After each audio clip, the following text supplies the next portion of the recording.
Қайырлы күн, киносүйер қауым. Біз бүгін Осман телесериалының 214-ші бөліміне келдік. Бүгінгі бөлім Қожабектің қонысынан басталады. Қожабектің қонысына Айқұрт дуанбасы келеді, яғни Османбектің жауынгері болып табылады Айқұрт деген. Осы Айқұрт деген Қожабектің қонысына келіп, ертең үлкен жиналыс болады, соған сізді шақыруға келдім дейді. Қожабек иә деп өзінің інісі және баласын ертіп барамын дейді.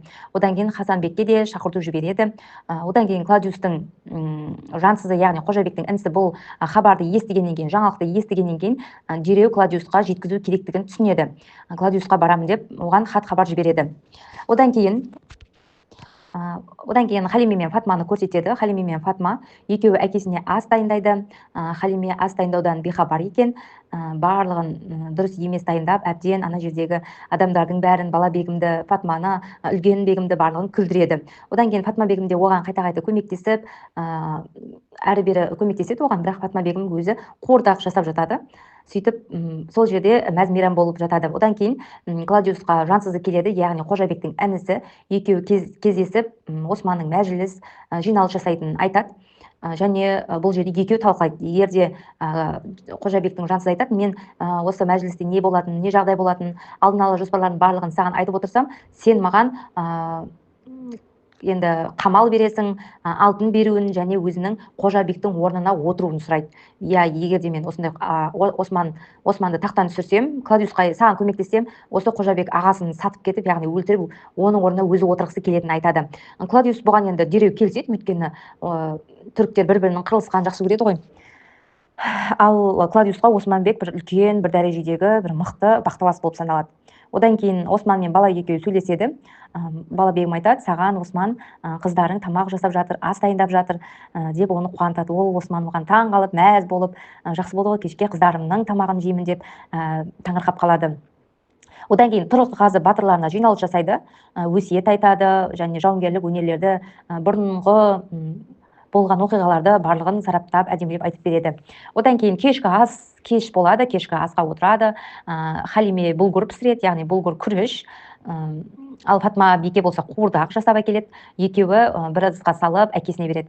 Әкесі енді дән татады, бірақ енді дән емес екенін көрініп тұрады. Сонда да бірақ қыздарының жамандауға дәті бармай, қалай дәмді болыпты деп, бұдан былай осы Халиме мен Фатманың тамақтарын жеймін деп үлген бегімге не қылады, соған айтады, енді бұдан былай мен қыздарымның ғана тамағын жеймін деп оған бұйырады.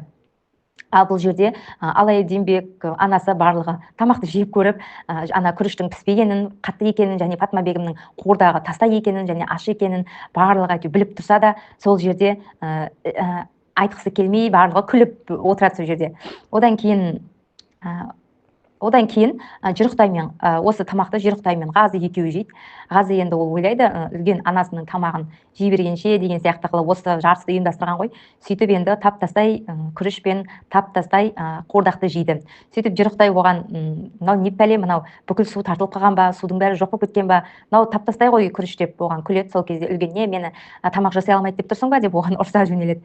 Сөйтіп сол жерде біраз күлкі болады бүгінгі бөлім. Одан кейін Османбек кеш батып ұйықтайды. Османбек түс көреді. Түсінде бір қамалға қамалып қалып, соның қамал өзіне өзі кішірейіп жатады. Және аяқ-қолы шынжырмен байлаулы екен. Сол кезде Құдайдан көмек сұрап, аспанға қарап, о Құдайым, маған көмектесші, жәрдем етші деп қайта-қайта жәрдем сұрайды. Бірақ қабырғаны жәрдем сұраған сайын ана қабырға біртіндеп Османбекке жақындай келіп кішірейе бастайды. Сөйтіп ол қабырғаны қатты күшімен ұра береді, сол қабырға құлайды.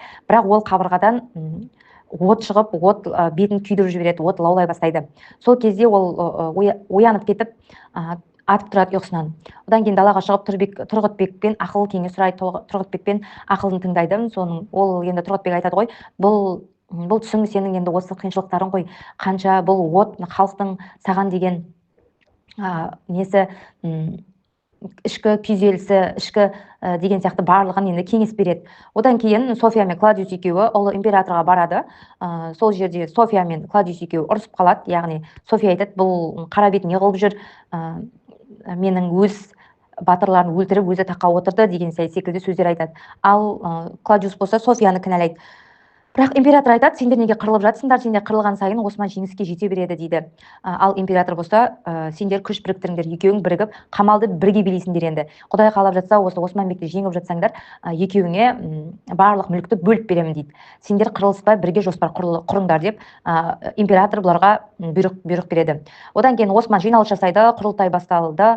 Бұл құрылтайда, яғни кеше Осман моңғолдармен соғысқан кезде жеңіске жеткенімен көптеген шығынға ұшырайды, өйткені көп халқы өліп кетті, көп адамдар жарақаттанды, және аттар да шаршады, адамдар да шаршады, көптеген қарулар және одан да басқа мүліктер барлығы жойылып кетті.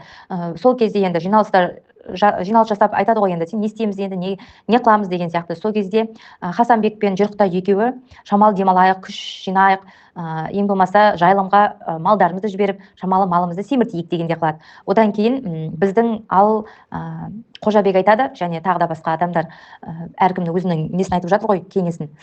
Қожабек айтады, сендердің айтқандарың дұрыс, бірақ біздің бүйтіп жайылымға малымызды жіберіп қойып, жайылып отқанымызда туыс сыртымыздан басқалар келіп бізді соғысып кетпесін, соғыс басталып кетпесін, одан да жаймендеп күшімізді жинай бастайық дейді ғой. Деп сол жерде енді үлкен жоспар құрады. Сонымен енді бүгінгі бөлім аяқталды.